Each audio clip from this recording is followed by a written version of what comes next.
Welcome to Innovating Leadership, Co-Creating Our Future. I'm your host, Maureen Metcalf. I'm the founder and CEO of the Innovative Leadership Institute. I believe that leadership creates a strategic advantage and is also the key lever for creating the world we want to inhabit. I'm a regular contributor to Forbes and the lead author on an award-winning book series, Innovating How You Lead and Transforming Your Organization. I'm also a fellow with the International Leadership Association. I am delighted that our show guest today is Dr. JJ Walcutt.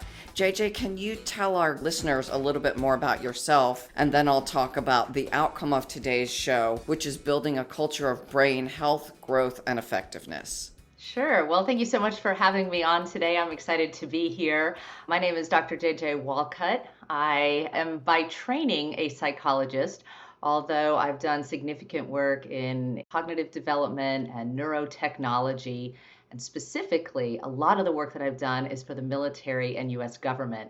So what we do oftentimes is take a look at what are the necessary human challenges that our military personnel have to face, and then how do we build the body and the brain to be able to withstand all of those threats, right? So a chaotic environment, an ambiguous environment.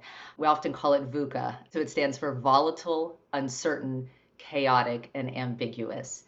And then what we do with that is we create all of these interventions that can be very useful to ensure that the brain is working at its optimal state. But what we have been challenged with is how do we bring all of our personnel back to the stateside?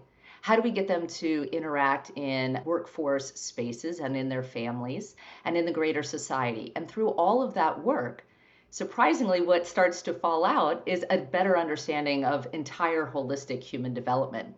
And that brings us here, which is, goodness, couldn't we use a lot of this for leaders in other areas? If it's good enough for military, wouldn't it be amazing to be able to think about what are the lessons learned that we can transition and translate for our business leaders? And that's how Maureen and I started to get connected, because we've started to turn this into an actual program, right? Like a 12-step program of what's happening in your brain. How do we make sure that it's operating at the optimal state? And then how do we help folks across the business units to be able to be at their most creative, their most productive, and to be frank, to be able to handle the hybrid working experiences we're going to be seeing going forward. I think that's here to stay. Thank you. So we're going to talk about all of what JJ has talked about in our session today. To be competitive in business over the next decade, it'll not only be necessary to optimize our body for physical and mental health purposes, additionally, it's going to be necessary to ensure that we optimize our brain to create the greatest amount of focus. So the human today is simply not equipped to handle the deluge of data that's coming, nor the constant upskilling requirements that are inevitable. So JJ joins me to share her Accelerate program, and this is a program that can significantly impact individuals and businesses in building a culture of brain health, growth, and effectiveness, and also help them individually build the habits and behaviors necessary to optimize how they're thinking. And I'll say very clearly that when I heard about JJ's program, I signed up immediately, because in my work, in innovating how we lead, I have to be clear thinking. As I'm working with clients, if my brain isn't functioning effectively, I'm not very much use to them. So optimizing my brain health, especially with a family history of dementia, is absolutely crucial. So for other listeners who are anyone in a leadership role, whether it's business or community or government, is facing these VUCA challenges, and for all of us, doing what I'm doing with JJ is deeply helpful. So JJ, over to you. Let's start with you talking about what is Accelerate, your program. So the Accelerate program is a 12-step program that focuses on the key areas that tend to threaten the brain's ability to function in the chaos that we're now living. So, very specifically, there are a few key elements, and I liken this a lot to thinking about being someone who wants to be physically healthy, right? The first thing you're going to do is say, let me learn about the body, right? The basic anatomy. You go to the gym, you sign up, you say, what of these various instruments am I going to use? Am I running on a treadmill? Am I instead using the stairs? When am I doing the deltoids? How many squats should I be doing? And of course, all of this varies per person and by your goal, right? But what we haven't done, we've talked a lot about mental health and wellness. And so people are into yoga or breathing techniques, and all of these are really about those physiological elements. How do we make sure everything in the body is moving the way that it needs to? What we haven't yet started discussing, at least not in the civilian population, is what about the brain? What about the cognitive health and capability? So we start by recognizing how the brain works, right? There is a finite amount of information that any human can take in. This is why we have computers. This is why AI and machine learning are coming down the pike, because it essentially multiplies the amount of information that we can take in and analyze. But if our brain becomes overloaded, it does not matter how many courses you sit in. It doesn't matter how many meetings you sit in. It doesn't matter how many additional people talk to you or how many Facebook posts remind you of some point. If your brain is full, you're done. You are not taking in any more information. It's been widely studied. What is more interesting, though, is understanding how to deal with that. How do you make sure that the working memory capacity, or how much information you can hold in your brain, is open enough and has enough room in it to be able to take in everything that's happening in a meeting or everything that is happening in a course or everything that the client is expecting to be heard. Because an interesting little phenomenon happens when you're overloaded. It isn't the case that you typically hold on to the important information and lose the less important information. Rather, it's usually random. So you end up with just random bits of information that come together with someone coming out of a meeting going, I don't really know what just happened.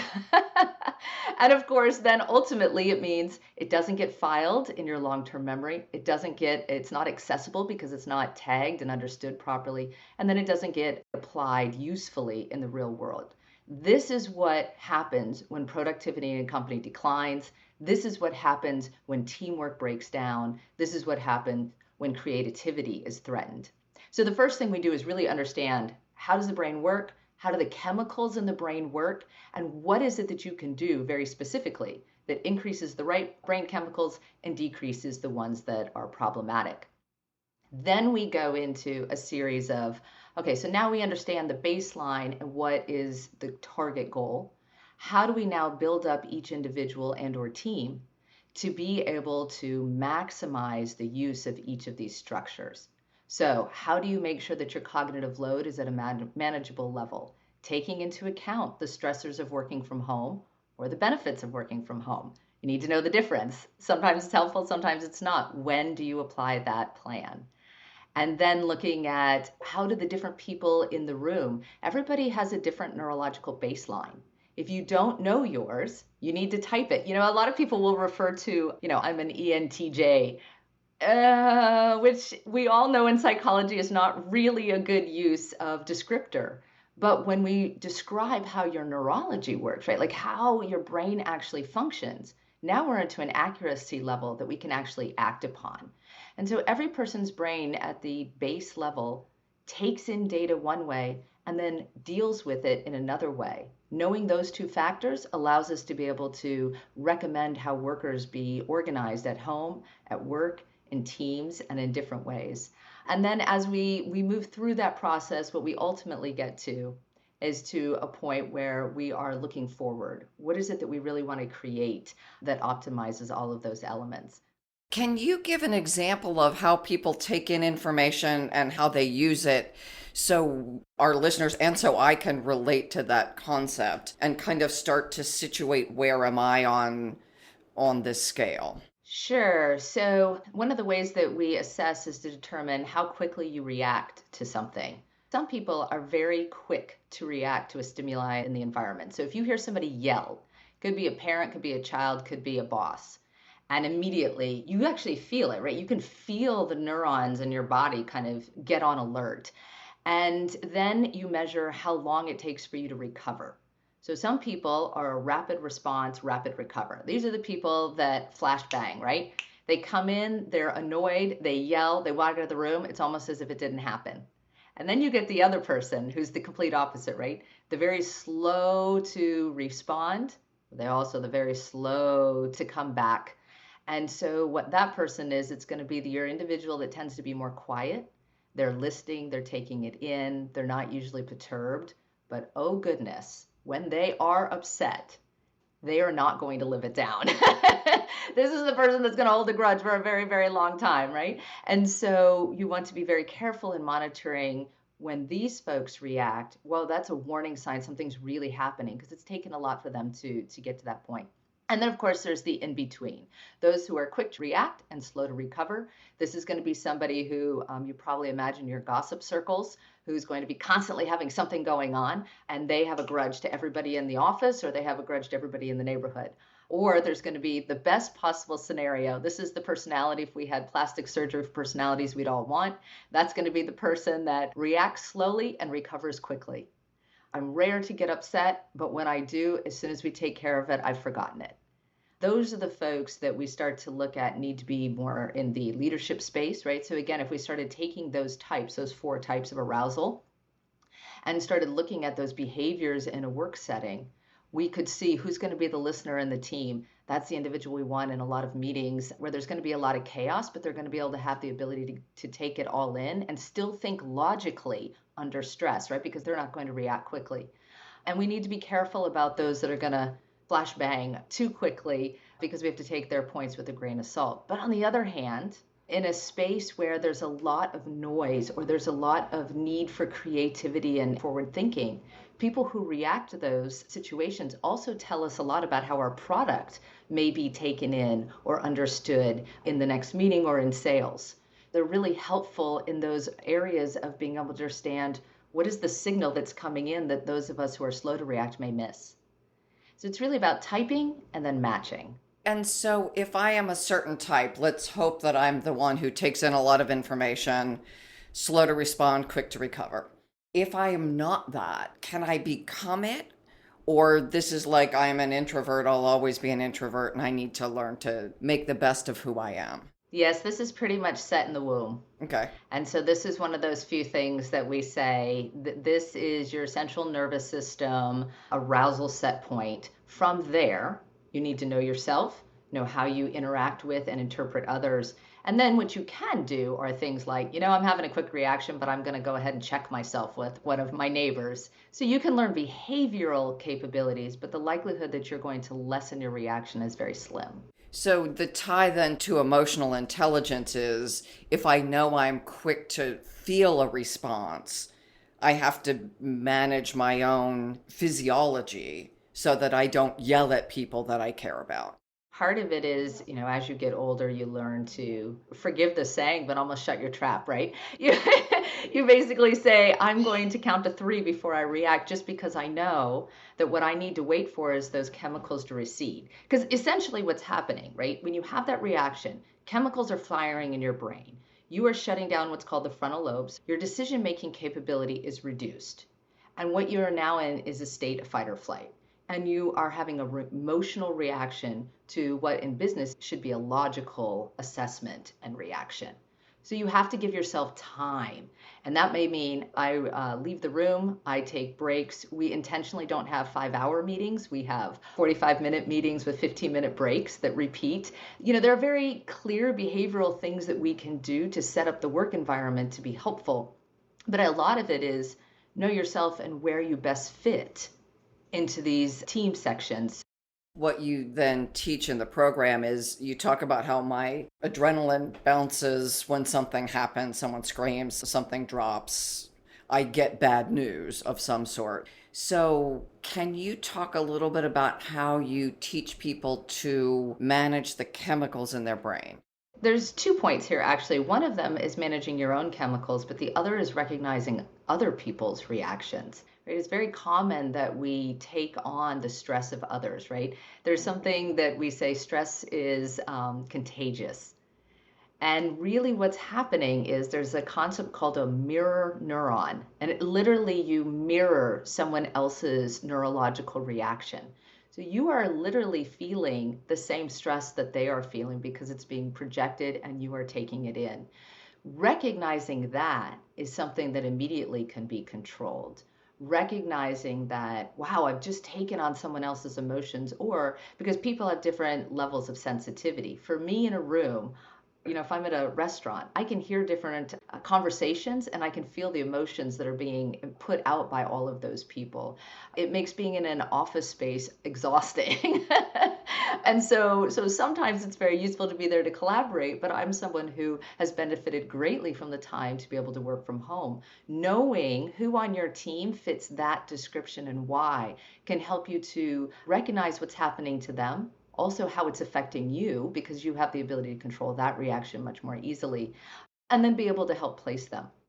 Flip side, how do you help within yourself? So one of the things that we can do, of course, is stack the deck in our favor. That means, number one, do you know your tendency? Well, as soon as you know your tendency, then you can start making different decisions in how you move your day. You can also change what you eat. Serotonin is one of the chemicals we look at for emotional regulation. 95% of that is produced in the gut. In other words, what you eat matters. So how do we make sure that everyone is aware of which kinds of foods to maximize? This is becoming more popular as we talk about be healthy, be healthy, be healthy, stay on the outside of the grocery store. But I don't know if everyone realizes how really impactful it is to cognitive health and the ability for the brain to operate properly and to be able to interact with others in a way that allows you to be emotionally strong, right? And then we start talking about, okay, so now how does your reaction and kind of the behavioral recognition of, hey, this is what's happening to me. This isn't my fault. I don't need to be upset with myself or with others. I just need to walk away or sleep on it. That's actually where the term sleep on it comes from. Sleep on it literally means go home and allow the chemicals to drain. And when the chemicals drain the next morning, you will come to work with a clear head. This is why. This is the explanation of why. So when you think about Facebook, for example, let's think you have a worker that is checking Facebook throughout the day. Guess what's happening? They're getting a flashbang. It's a supercharge to the brain over and over and over and over again. And they're never getting that chance to recede. So this is one of those lessons we learn from military. If you stress and stress and stress and stress a body, you will actually break the brain and you end up with people that cannot learn to recover and come back. There's a famous study about a rat. This is kind of how the study goes, although we always question how much the stories actually fit. But they threw rats into, this is a long time ago when we were allowed to do these things, they threw rats into a big barrel of water to determine how long they would swim until they died. One day, one of the students comes in, grabs the rat, and puts it on his shoulder. And the researcher says, what are you doing? Throw it back in. We're doing a study. So they throw it back in, and that rat outlives all the other rats. Someone said, well, why is that? What changed? And what they found was that if you throw a rat in, and you take him out and throw him back, and take him out and throw him back, and take him out and throw him back, in other words, you are stressing, stressing, stressing with no recovery, they will die the most quickly. If you put him in and leave him in, they will die the second most quickly. You take them out, teach them how to recover, how to let the brain chemicals recede, then put them back in. You'll have the longest life. And the reason being that you can actually teach the brain and teach the, in this case, rat, but really humans, right, to be able to come back and recover. This is what resilience is. We think of resilience as being just muscle through. It's not. You'll survive the moment, but you'll lose the war. So how do we teach people to leave the boardroom, let the chemicals recede, come back into the next meeting ready to fire? You'll be able to last much, much longer. You're teaching people to do that not only by go to the board meeting and then go home and sleep, but also how do I, especially if it's a morning board meeting, what do I eat? Who do I associate with? All of these things that is managing my chemicals. So something I was thinking about this morning as I was preparing for our interview and mindful of what I ate for breakfast, that I ate breakfast. I, of course, had coffee, but that I ate something that would help my serotonin. I think of as a kid, my reward was ice cream. And when I was feeling bad, ice cream with hot fudge. So I've been trained that the reward is actually unhealthy rather than healthy. So there was no, you've done a great job, so let's give you something healthy to reward your body. It Yeah. throws me into a sugar coma, which is then has an adverse impact on me. So can you talk a little bit about that idea? Sure. So what's happening there is you're increasing what's called dopamine. And dopamine, I have a lot of rat studies, stories, but the dopamine rat story is hilarious. They put an electrode in the rats and then had them hit a lever to get a dopamine rush. And they were trying to figure out how long the rats would go before they would go get food. And they all died because they just kept hitting the lever. Dopamine is a powerful chemical in the brain. It is a drug that will keep you going. So guess what gives you dopamine? It's food, like chocolate is a big one, right? So does sex, so does reward as a compliment. But so does ice cream and all those wonderful comfort foods, right? They give us that quick zing. But you're right. Following, you're in this food coma. So what's happening, right? Dopamine goes up and then it starts to recede and you start to feel a deficit, and you literally can feel it. It will make you tired. It can make you cranky. It makes you feel sedentary. If you run your own study on yourself, you can literally pack it. We have these wonderful apple fritters in Georgia that we actually plan to go have, because when you eat them, they're deep fried and they're covered with ice cream and then with caramel, and they're just amazing. They are literally the only thing you will eat that day. So you eat it at 11 o'clock and you sleep for 3 hours afterward. There is no work to be had. And sure, it's a pleasurable moment. You want to go and do those things, but in moderation, because it actually cuts your work productivity. It cuts your ability to function in many, many ways. And that's why. It's because it's created a rush and then a fall. What's interesting is a lot of folks don't realize that, again, we're back to social media. We're back to craving praise or achievement, right? You'll see a lot of folks who have to be achievement oriented. Why? Because they get a rush when they get the award. That's what's really happening. This is why we say, if we can teach you to be intrinsically motivated, then we don't need to give you an external reward. This is why when people say, I'm concerned we give everyone a participation ribbon, that it's going to have long-lasting effects. In fact, it will. This is why when someone plays on a video game as a young person, we worry that they're going to have to continuously have rewards later in life. It's not just about watching violence in a computer game. It's about the reduction of the chemicals that are associated. In fact, video games have almost the exact amount of chemical rush that sex does. So think about all our children that went home and started playing video games out of, frankly, necessity because parents had to work. Think about the long-term effects of some of that. Think about your young people that are coming into the workforce who seemingly need constant affirmation and need to have kudos and need to have one-ups and plus-ups and snaps. I've seen it all. This is where it all comes from. It's rooted in those early behaviors and how the brain is being set up, how the brain needs to be constantly fed, and then explains why in the workforce you're seeing these unusual cultural shifts by age. Let's go back for just a second to what we feed ourselves and then go to what we feed ourselves in video games. So you talked about serotonin and the gut as one factor that drives our brain. Right. What do we eat that's healthy that releases serotonin? Best way to do this is actually just to Google the serotonin foods, because there's like a top 12. But the punchline is it's going to be your bananas, your avocados, your eggs, your nuts. It's all the standard things, your leafy greens, all those things that have strong nutrients in them, that a portion of that is supporting serotonin development and production. Great, thank you. So Blueberries. things we aren't surprised about, that if we're attending to a healthy diet. Actually, part of the way that I shop is I have a list of those and I just buy them. And so they're always in the fridge. And then that becomes our snacks for the most part. And I'm pleased to say that dark chocolate is on the list. What most people don't realize is I believe it needs to be 90% dark. So it's almost difficult to find at the grocery store, but it is a great treat. Although I will admit to also being addicted to ice cream. I still love ice cream. We just throw some dark chocolate on top of it. But yeah, I think it's, it makes it super simple now that we can order on our phones the food to be delivered. We're less likely to get as derailed by all the little snacks and whatnot. So all my kids, it's just the blueberries are on tap, the raspberries are there, the bananas are easy to grab. All those things that we don't have to cook, we can just make sure that they're part of our diet. And for me, it's smoothies. So berries, spinach, healthy protein, Yes. plain Greek yogurt. Doesn't sound very exciting, but I'm actually able to function in the afternoon. So that's useful. I think it's great. I just, the step of having to put it into the blender and blend it and then wash it is beyond me. I'm too lazy. It's that the spinach isn't as tasty as the berries. That is true. That is true. We talked about food and serotonin. Then you talked about dopamine and video games and sex and chocolate and ice cream.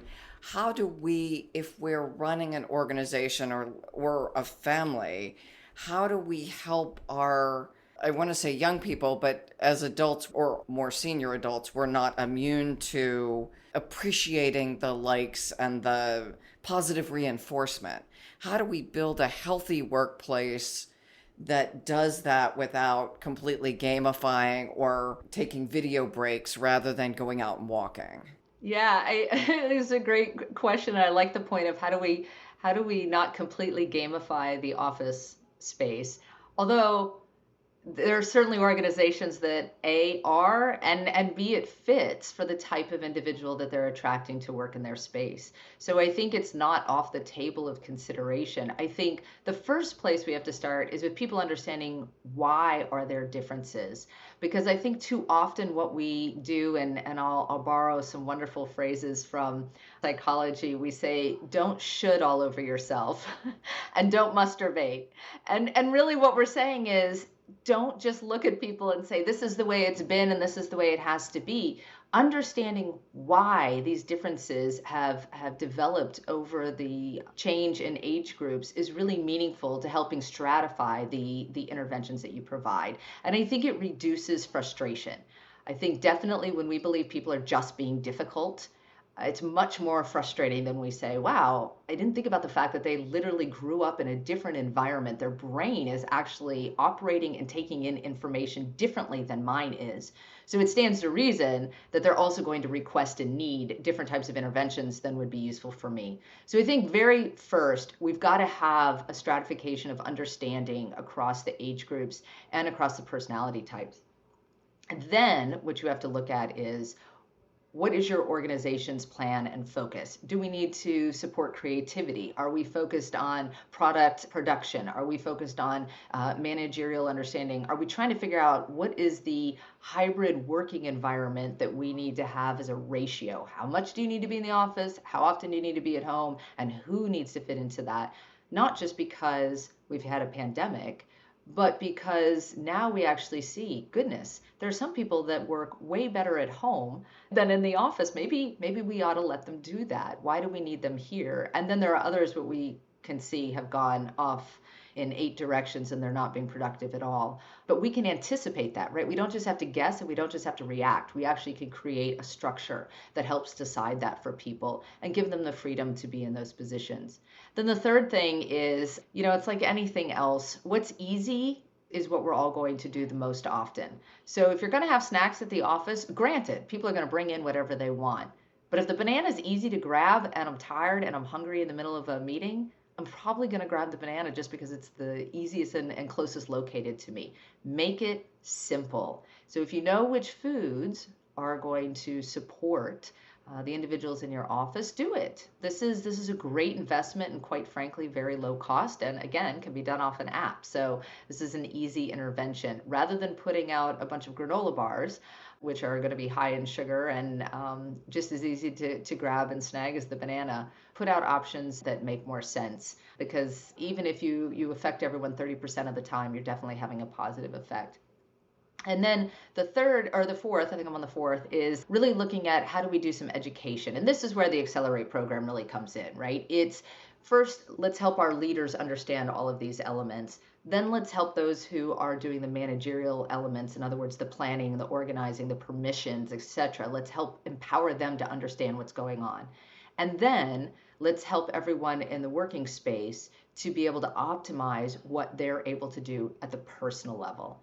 Know yourself, know your coworkers, know the environment that works for you, understand your trajectory for work. What is going to match you best? Even if it's I've got the best brain chemistry and everything is honky dory all the time and I have a lot of energy, we still want to make sure that what you're doing to upskill is being taken in and utilized in the best way possible. So even in that scenario, we want to make sure that our cognitive functioning is optimized. Just thinking as I listened through your recommendations, I heard healthy snacks.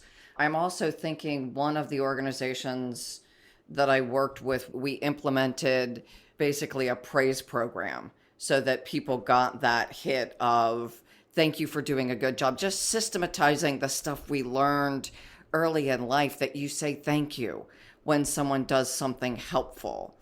And in some cases, there are physical things, stars, coins, things.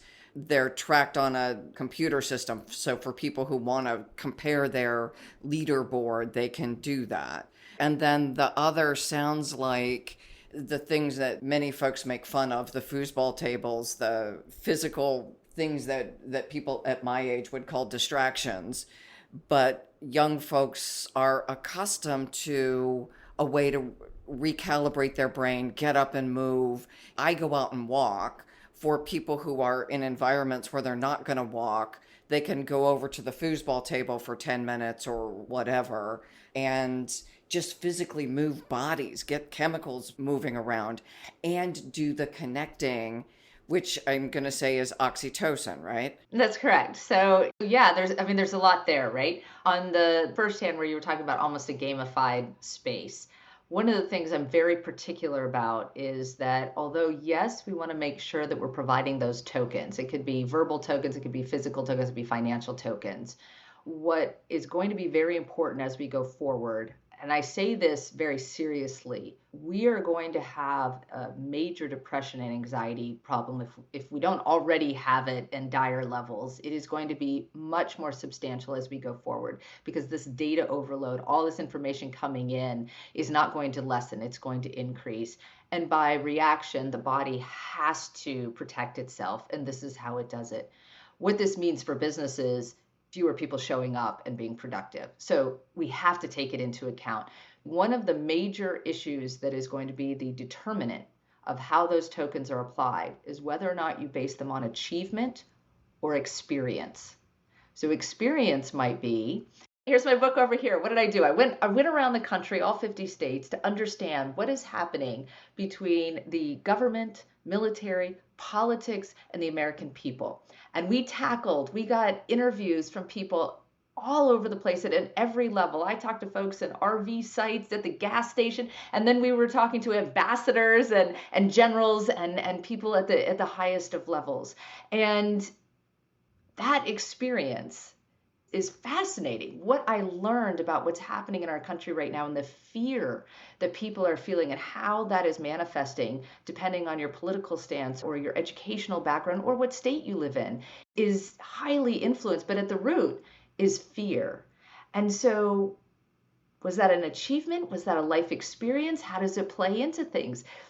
The point is that if we appreciate the opportunities that we have at work, at home, and we appreciate the opportunities and experiences of our workers, they will bring that energy into the workplace. And when they bring that energy into the workplace, they are ramping up and able to be more creative, more productive, better to be involved, slower to react, all these positive ripple effects. The point at which we count how many hours you're working, and we only reward when you turn something in. In other words, we are saying the busier and more stressed you are and the fewer vacations you take, the more tokens you're going to get. We're not ultimately going to get their best work. We will win the moment and lose the war. An experience like this, it takes me 6 months out of my life. I write a cool book and we do some great work that comes out of it. It's a great experience. It's useful to any business I work with, because I understand the ripple effect of all of these decisions. But when we don't look at that and we don't keep track of those things for our workers, we miss out on how all of those experiences come into the workplace. The second one you mentioned was what might be deemed, and it's an interesting choice of words, distracting elements, playing foosball, taking walks, or taking a break in some capacity. In my head, I hear the brain stress level, all the stress chemicals, cortisol and whatnot, are calming down. The person is being able to re-lock into a focused task, but it is not increasing workload in the brain by playing foosball. They are, you're correct, getting oxytocin because they are socializing with other people in the office and building trust and safety, and of course developing stupid stories together, which again bind us together. This is why we see it in fraternities. This is why we see it in the military. This is a purposeful activity. It's not just forced fun. It is actually having an effect on the way the brain chemicals interact. Then we go to those beautiful mirror neurons. You're happy, I'm feeling happy, and back and forth. And if everyone's ever heard of Pavlov's dog, we ring the bell, he salivates to eat food. Well, guess what? Same thing. If every time I see you, we play foosball and have a great experience, we go into a high stress situation, guess what my first reaction is going to be?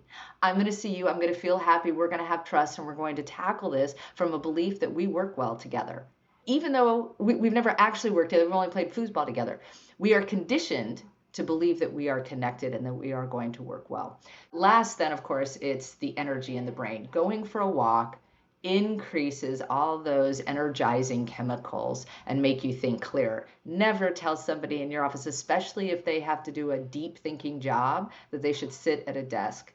Creativity on demand is a predictable failure, period. So find ways to, hey, for me, it's 4 to 8 a.m. I know that sounds ludicrous. That's when I think best. So as long as a company lets me work in those hours, you're going to get great work. If you make me do it from 3 to 7 p.m., it's going to be a production mill, and it's not going to be my best work. That's me. Everybody has a time frame. For many, it's midnight to 4 a.m. I talk to those who are going to sleep, and I'm waking up, and we connect. But I work well on the European side because I'm up early.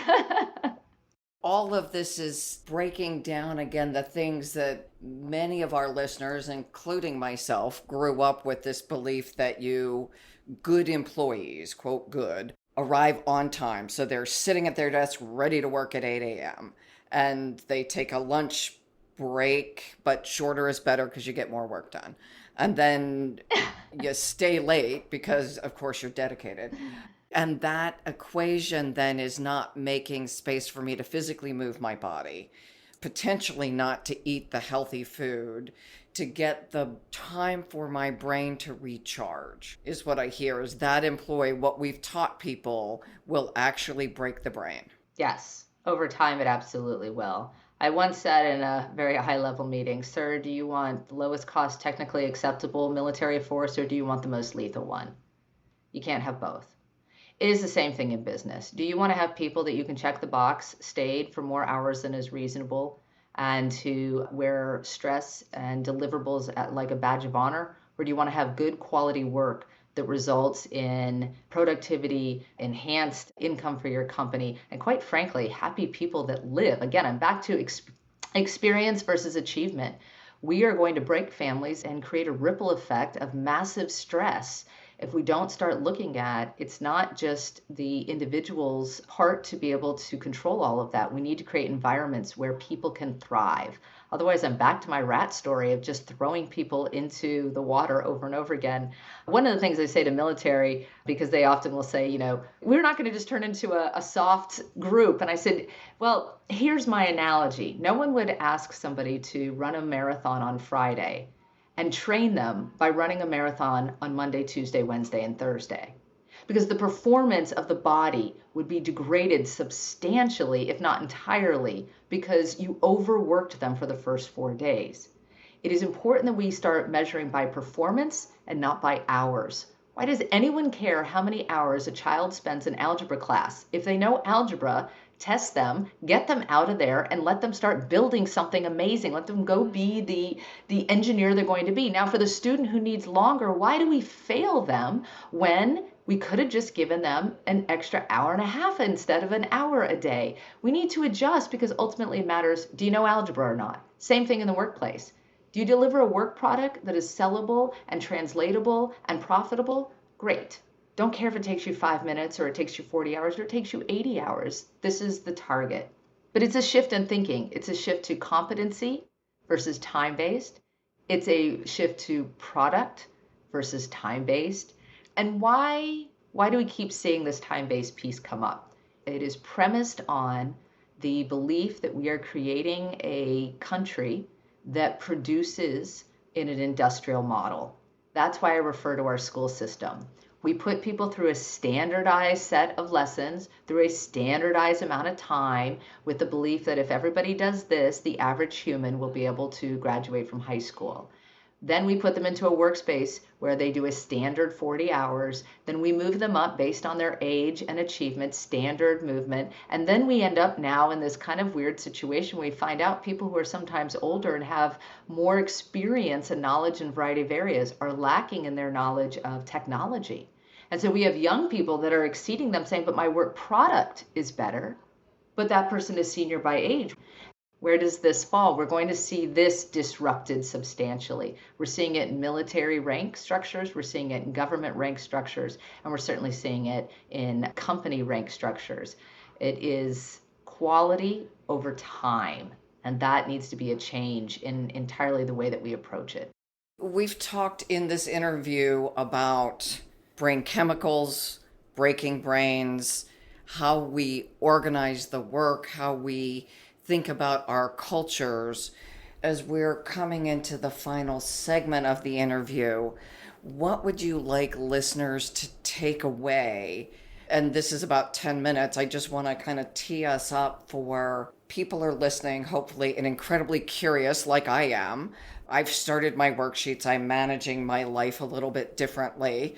Like I haven't turned everything on its head, but I am now paying attention to things like brain chemicals, where I didn't before. I paid attention to other things. It's one more variable to add to the equation. The other stuff I paid attention to, I still have to. What do you want people to be thinking about so that our society functions more effectively, so we aren't facing even more depression than we already have? How do we actually get better? So the goal isn't just not to break people, but how do we help people get back to more stable footing, more productive, more engaged? The punchline is we need to recognize that from birth we have to develop whole humans. It is not just about achievement. It is about developing a life.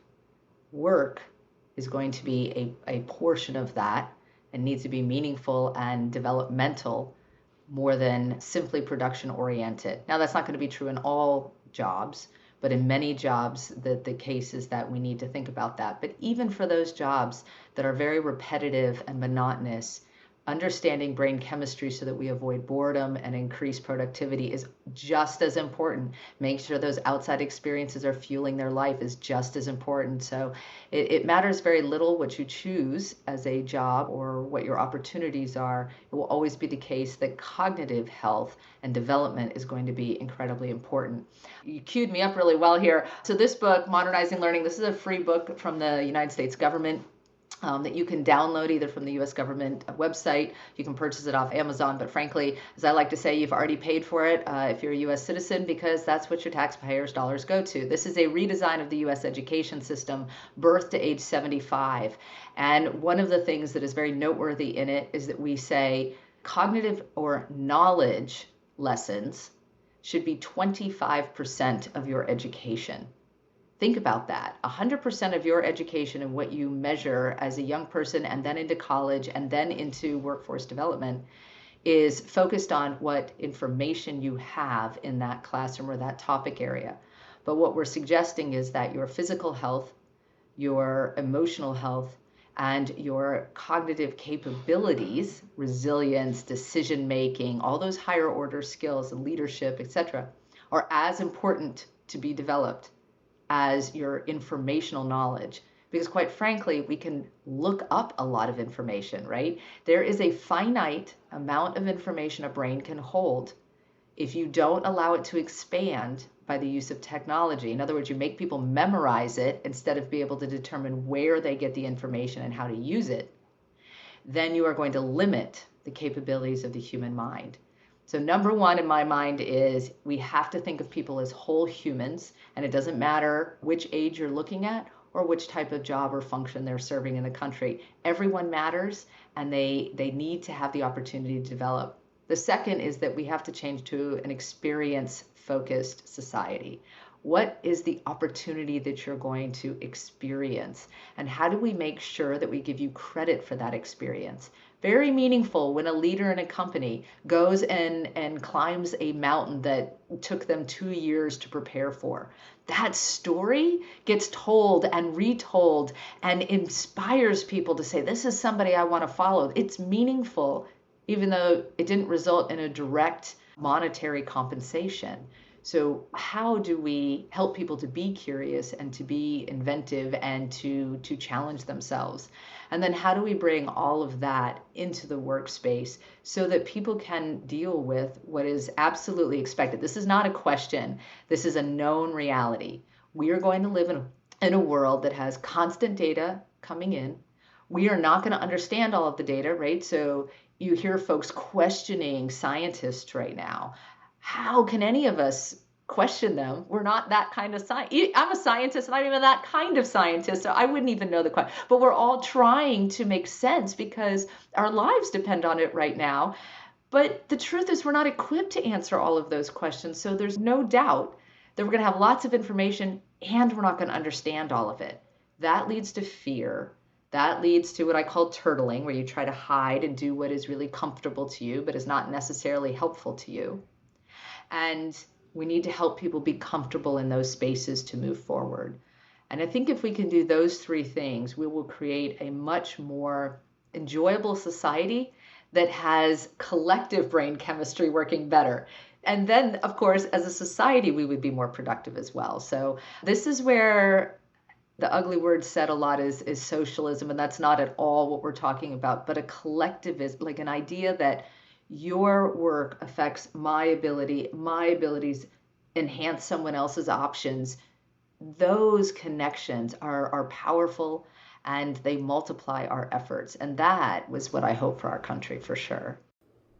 So rather than socialism, it sounds like interconnected. Interconnected, yes. And gets back to then your mirror neurons, that if my feelings are contagious, especially when I'm in a room next to you. Right. If I am literally comprised of particles vibrating, not a solid thing, even wood is particles vibrating.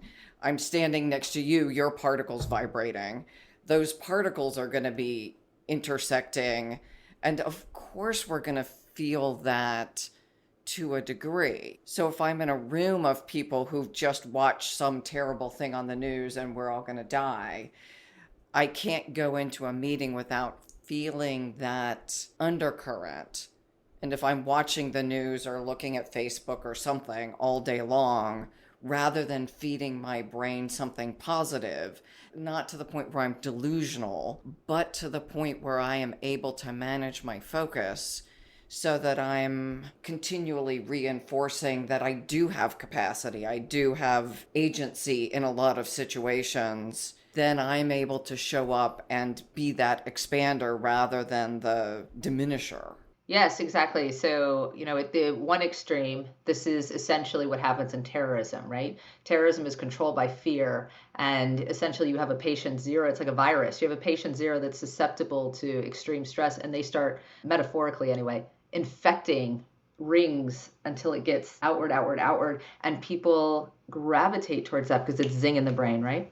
The opposite can also be the case, where you can share that positivity and combat. But there is a lot of data that says we gravitate towards the negative far more easily than we do to the positive. It was really interesting because I did this huge study on boredom in industrial workplaces, and we were looking at the happiness quotient, and a lot of happiness is actually biological. So you are a neurologically preset happy human.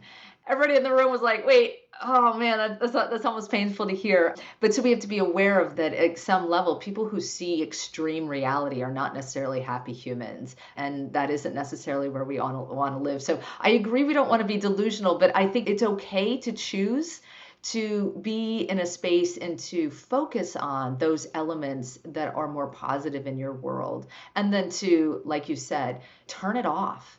Like literally turn it off. When you're at the gym, you do not need to watch 15 newscasts that are absolutely stressing your body out, like measurably. If we put an EEG on your head, we would be able to say that you just started your day off with an extreme dose of cortisol. Not good, not good at all, right? We have to be able to make sure that our workout experience in the morning is positive. Having those TVs on is not going to do that. And then it's the same, right? How do you prep for going into your meeting? Make sure that you are in your set point. Think about our Olympians. What mindset do they need to be in, and how focused do they need to be on that training to be able to be successful? It is not just about your ability to ski down the mountain. It's your ability to deal with the stress that comes from standing at the top of the mountain and knowing when you get to the end, there's going to be a whole bunch of cameras in your face and people are going to ask you a lot of questions, and it's going to be very, very hard. And on those days when no one has a camera in front of your face, you still have to work out. There's all these other elements that allow you to work at the most optimal level. And they are not simply that you have enough information. We used to say book smarts versus street smarts. And really that is, have you memorized or can you apply? I want you to be able to apply it.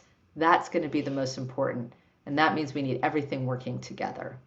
That's a wonderful way to close our conversation, that you are teaching people to take what's already in their brains and what's available by technology that I no longer need to have memorized, but that I can go to Google or my favorite search engine to find a lot of what I need.